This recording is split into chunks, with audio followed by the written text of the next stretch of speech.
izin tanya lagi untuk proses desainnya pakai aplikasi apa untuk modeling bambu-bambuan begini. Wah, ini. Tadi udah dibilangin Lumion, tapi bukan sih. Aplikasi. Tapi bohong. Tapi bohong. Jadi sebenarnya kalau ininya sih untuk perhitungan strukturnya sih pakai ini, pakai SAP itu. Terus pakai kalau yang visualnya sih SketchUp sih, tetap pakai SketchUp gitu. Terus renderingnya sih kalau misalnya by request sih pakai Lumion sih, gitu. Bisa juga pakai 2GS, Pak. Oh gitu. Iya. Aplikasi baru lah itu, Pak. Oh gitu. Oke.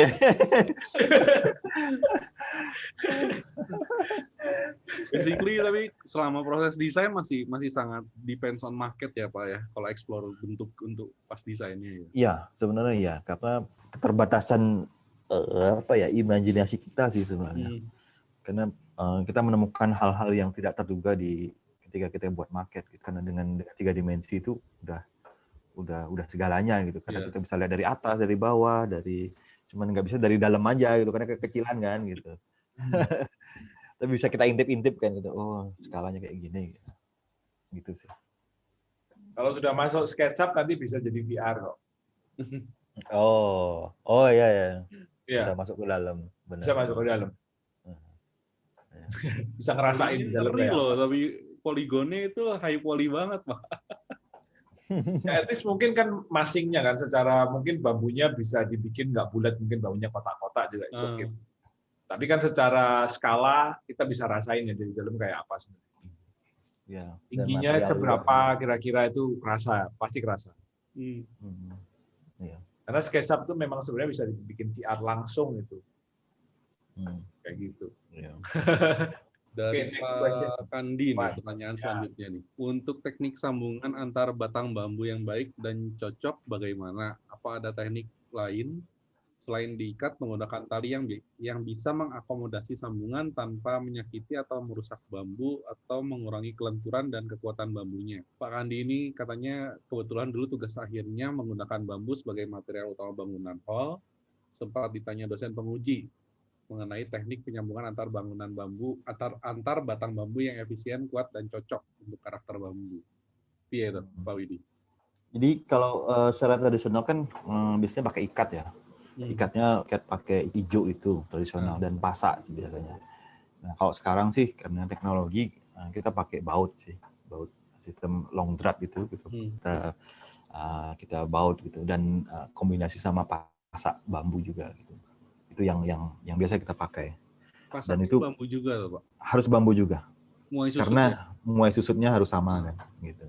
Itu aja sih jawabannya. Pertanyaan keduanya, saya pernah berapa kali makan di resto yang material utamanya bambu. Untuk bambu yang digunakan sebagai struktur utama bangunan itu kulit luarnya seperti terlapis varnish untuk kayu. Apakah lapisan tersebut dimaksud untuk menambah ketahanan bambu terhadap cuaca atau hanya untuk memenuhi sisi estetik saja karena batang bambunya jadi berkilau dan halus? Sebenarnya bisa dua-duanya sih. Pertama memang ada finishing yang dia mereduksi air, maksudnya bukan ini. Jadi mengisi pori-pori bambu supaya nggak kemasukan air itu ada bisa juga. Dan juga untuk estetis juga gitu.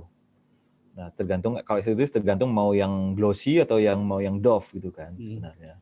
Nah kalau kita biasanya karena kita pengen natural, kesannya natural, biasanya kita pakai clear doff gitu. Jadi di samping untuk estetis kelihatan natural dan juga itu menutup pori-pori bambu sebenarnya supaya air gitu nggak masuk terlalu dalam gitu sebenarnya gitu sih. Oke. Ya. Dari Pak Muhammad Rizal nih Pak. Selamat malam, izin bertanya, adakah tips yang bisa dilakukan agar bambu tahan terhadap hawa panas? Karena seperti yang kita ketahui bambu bisa dengan cepat terbakar. Mungkin ini kalau ini kali Pak, desainnya dekat dengan apa, ada fungsi yang kayak kitchen mungkin gitu ya Pak ya? Ya mungkin ya. Jadi memang harus menghindari api yang jelas sih, karena bambu lebih cepat terbakar karena api. Sebenarnya kalau ditanya ada nggak sih untuk ini tahan api gitu, ada. Sebenarnya semprotan itu apa untuk melapisi bambu supaya tahan api itu ada sebenarnya. Tapi itu terlalu mahal sebenarnya. Kalau ditanya bisa apa nggak, bisa, tapi mahal. Tipsnya berarti jangan pakai. Jadi khusus untuk daerah dapur memang kita harus melapisi dengan material yang lain. Gitu. Misalnya kalau untuk mejanya harus pakai batu misalnya, atau pakai tembaga gitu, supaya bisa bertahan dari api gitu. Dan kalau bahaya kebakaran, sih banyak yang bertanya, ini kalau kebakaran gimana sih gitu kan? Itu pertanyaan yang selalu ditanyakan. Nah, biasanya yang paling utama kan sebenarnya kalau pemadam kebakaran gitu, atau building safety untuk bangunan itu kan yang paling utama adalah menyelamatkan manusianya kan sebenarnya. Jadi manusianya yang harus diselamatkan itu.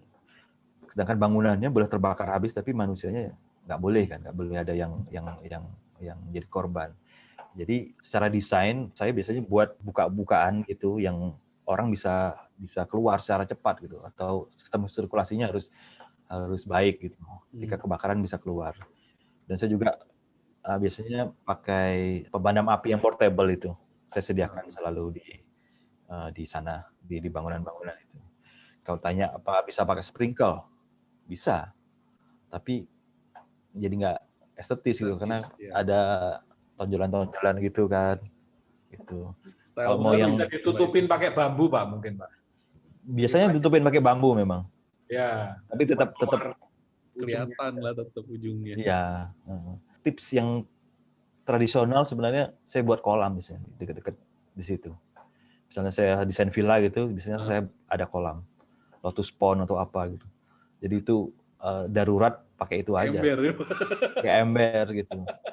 Tapi itu praktikal loh itu. Iya benar. Sebenarnya yang ya bisa menyelesaikan masalah sih sebenarnya itu. Ya, ini kalau saya lihat sih kalau kaitannya hawa panas dengan kebakaran ini biasanya kalau hawa panas ini bikin orang cepat emosi itu Pak, bakar.